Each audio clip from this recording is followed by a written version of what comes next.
Welcome back to Sushimi's house. I'm your loving host, Master Sushimi, joined today by my sweet sister, Ice Bubbie. Hello. And my good puppy son, Mr. President, aka Theodore Roosevelt, aka Teddy. And we are back with some more Princess Peach Showtime. We are taking on the bosses with some extra steps. Oh. I would argue too many extra steps. Some would. I would. But you know what? I hate it. Yeah, I wish you could teabag us, Peach. It would just be so choice if you could teabag us. It would make some of these like waiting sequences so much better to just aggressively teabag as a princess. Yeah. You just squat down and have her grunt. You see her like little petticoat. It gives like the dress volume. Also heads up, our parents just let us know they'll be home in a couple of minutes. So Okay. the boy will either, well, I don't know. It's anyone's guess if this dog will bark this time, because normally he would, but y'all, he is in what I called sloth mode. That was a touch and a hit. That That's sucks. bullshit. Because, you know, I came over knowing that, like, we were gonna record tonight and whatever. And so, like, right before you got home, so I was just, like, hanging out with our parents.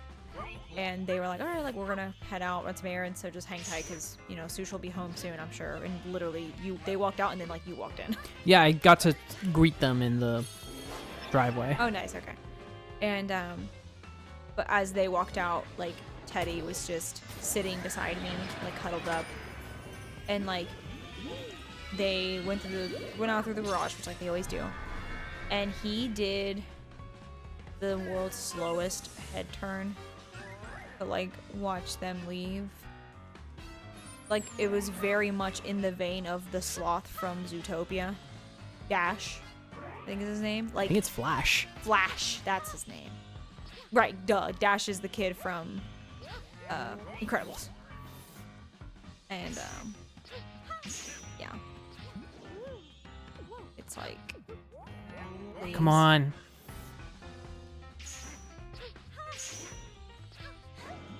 There you go. I gotta bounce he it just out did of the the middle. slowest head turn. And then he was like, oh my god. Okay, so that hit me, but no bomb kill. A bomb kill.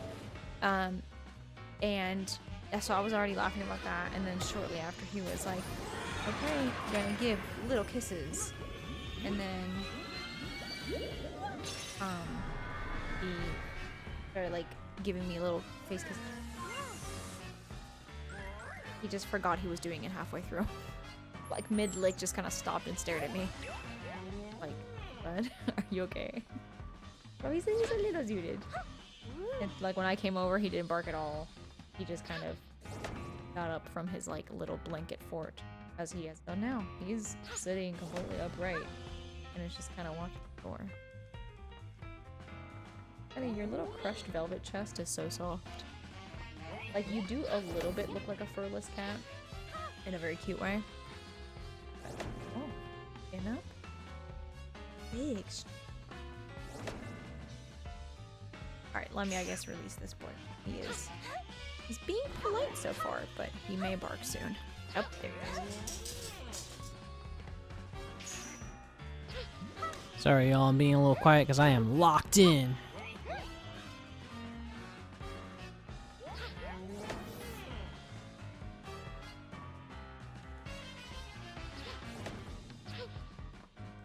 Okay, we will see how that pans out. Because I just kind of opened the door and let him tiptoe in his Jordans on his way out. And he does have Jordans. He does wear little Jordans. We've never disclosed this about Teddy, but he wears teeny tiny little toy poodle Jordans. God, it's such a funny concept. We did try to make him wear boots one Christmas.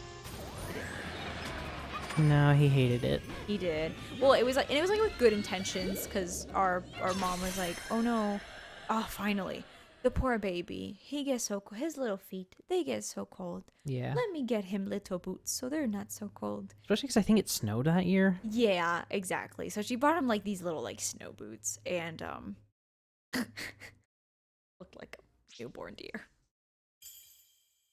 Oh man. I mean, that makes sense, right? I know. I think I got hit by a paw and took damage. It still hurt my feelings. to see it. Yeah. So. But hey, now if he crushes a mouse, that's fine. It beats crushing me. That's true. That is true. But speaking of hurting feelings, I was talking. So my coworkers filled me in on the fact that they do book club, which of course I heard book club and I was like, I'm gonna run for the hills now, because Because we can't read. it's intimidating. But the coworker that told me about it was like, no, it's like super chill, super laid back. We pick a book and then like maybe two of us reads it, and then we maybe talk about the book, but not really. Like, we talk about the book, we talk about work, we talk about drama, we talk about, like, whatever we want. Like, really, it's called book club, but it should really be called wine club. And, I mean, sure enough, I showed up, and there was, like, bottles of wine just, like, lined up. And it was only, I think, 7 of us. So, because it was, like, kind of last-minute arranged. And so, like, while we were there, we, like, got on the subject of, like, how far technology has come in terms of patient care and, like, patient's ability to read the provider's notes. Which, you get hit? Does that count? I'm saying, I don't know. Like, you kind of just like got bopped in the butt, but like you didn't take damage. You didn't really. I feel like the bomb hit me, not the cat. Yeah, I mean, I guess we'll find out. Unfortunately, and like how like from obviously provider standpoint, it's like it can be tough because we missed the bomb. All right. Oh gosh. I was worried I was like too close there. Which, like, I mean, at least we don't have to worry about the bomb, but it's just annoying to have to do it again. Yeah, I mean, it would mean doing the whole phase over, basically. Yeah. And, it can be tricky to, like, write a note. And, like, you're trying to be honest because that's what your job is to be honest. And a note is a legal document, but also, like, line up with your patient's like wishes and expectations and desires of their care. But anyway, all that to say that a few years ago, the primary care that I used to see, that you see still. Oh, does that just end the phase if I do that? Oh, well, that's nice.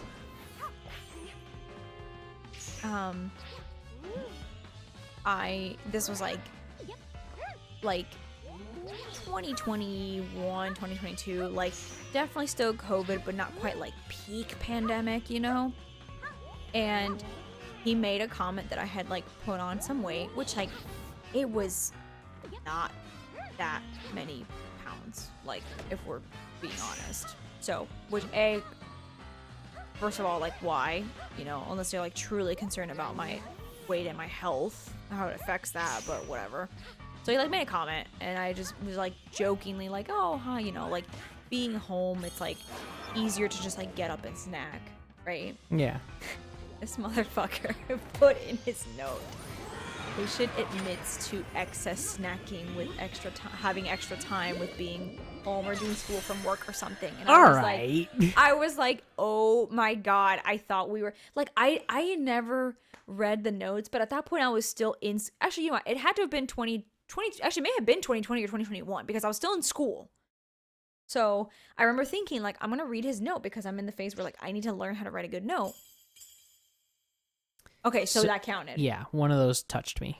And we're getting close. So yeah, get there. And I was like, yeah, I'm curious. Let's see what he took away from that visit. He said like, patient admits to snacking more than she should, or like just said it so like bitingly. And I was like, yeah, it's so rude, so rough. It just hurt I was telling my coworkers that because I was like, you really do gotta be careful about what you say because like, it's like he may not have meant to be an ass, but he took what I said really as a joke, very literally, and was like, Can I stand in the middle, maybe? This bitch is fucking snacking, and it's like, oh, hold on, that's not. This bitch be snacking. Right. It's like the evolution of women be shopping. Yeah. I was like, oh my God. My feelings hurt. It really did. Gonna be over here now. I no longer see him, by the way. Although that was like funny, but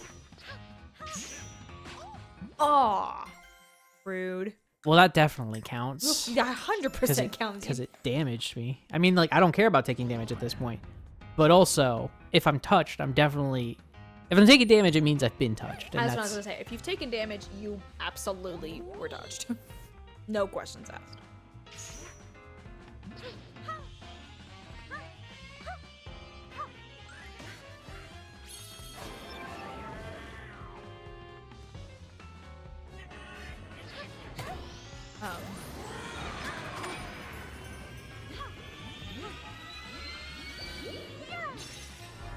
Yeah, I will say one thing that been like a running joke between Jonathan's family right now is oh, like his grandmother right now is like sick, you know, she's ill.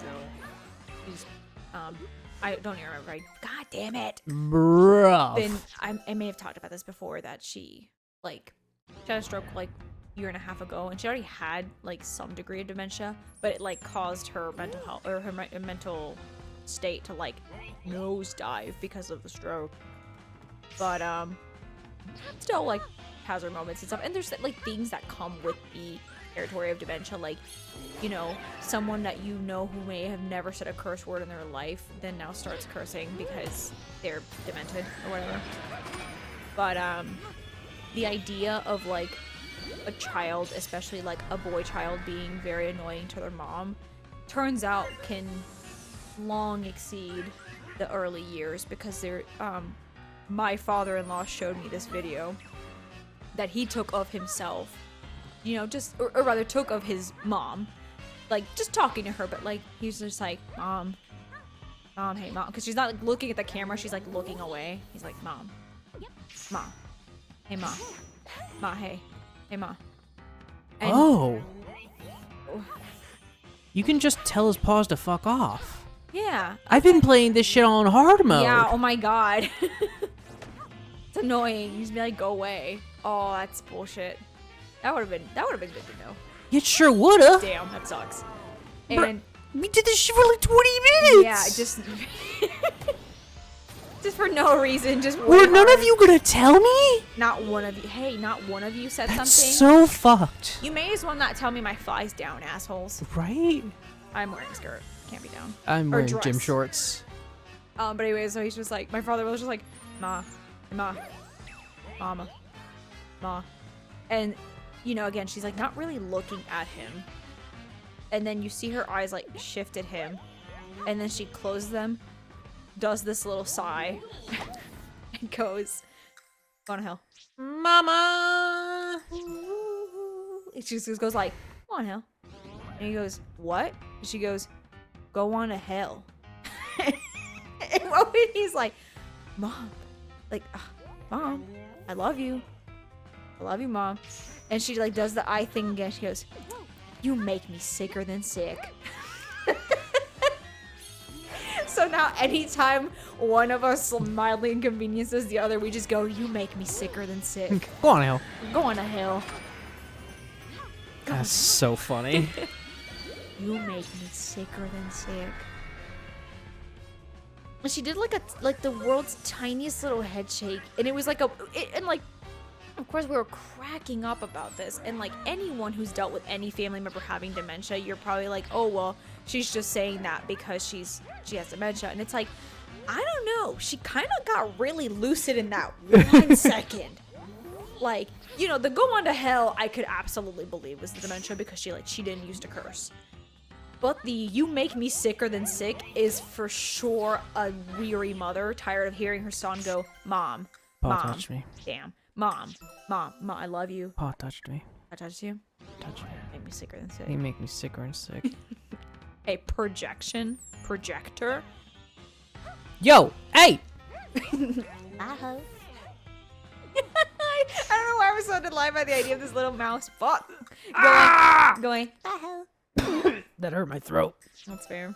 It makes me sicker and sick. You have in fact made us sick.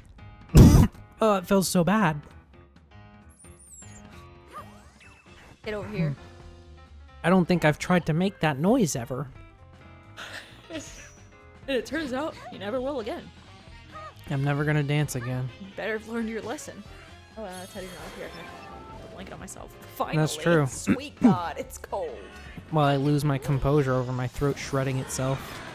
Man, I legit think I managed to give myself reflux in such a way that I've hurt my throat, and it's annoying.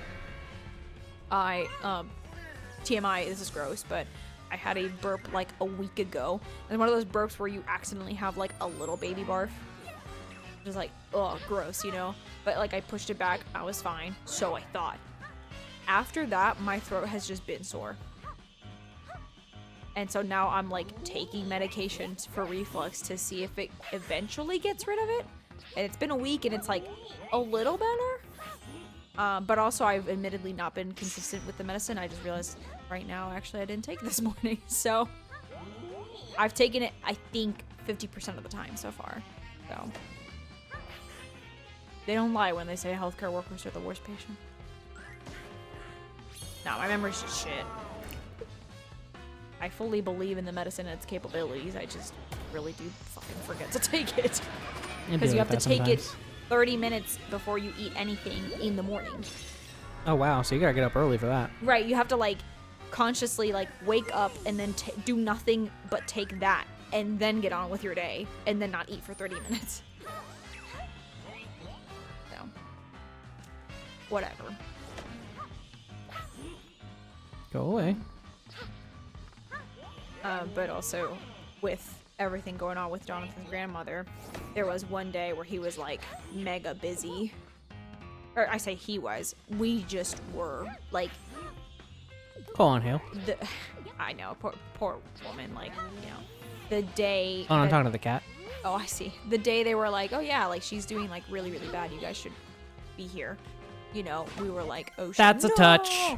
We were like, oh shit, and like ran. Went, saw her, left our place so fast we like didn't have breakfast. And then that was the same day we were doing the walkthrough of our home. Oh, wait.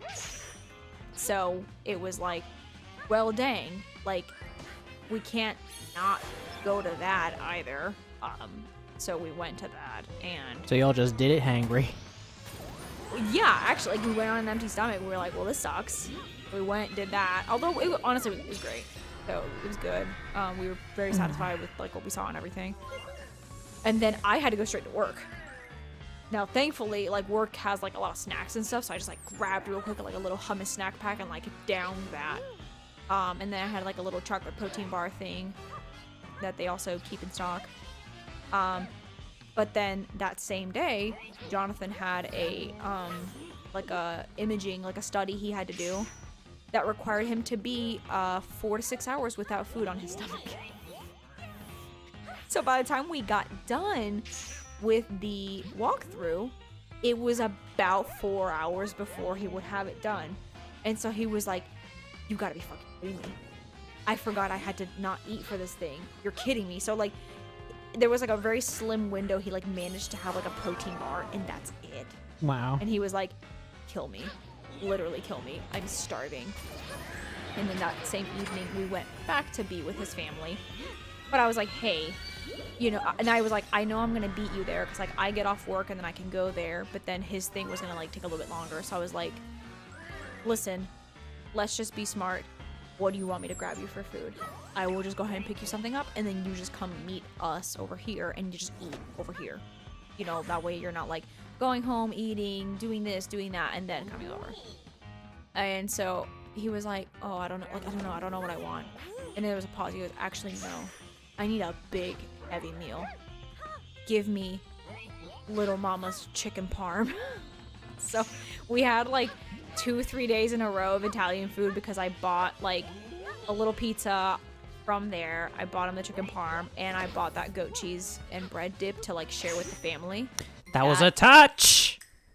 You're out of touch. And anyway, we're Italianed out. I've never felt weaker. That definitely fucked with my reflux more. And I'm sorry you feel so. I've also never felt weaker than eating a pizza when I shouldn't be eating one. The mouse. The mouse! No, but he walked the other way. Well, hang on. Next time. Next time it's Tsushimi's house, maybe I cry less. Later. Bye. You gotta know you're in for something special. You gotta feel it in your bones. Oh, you're gonna find what you need all in time. If you're looking for it, na na na na na na. If you're looking for it, na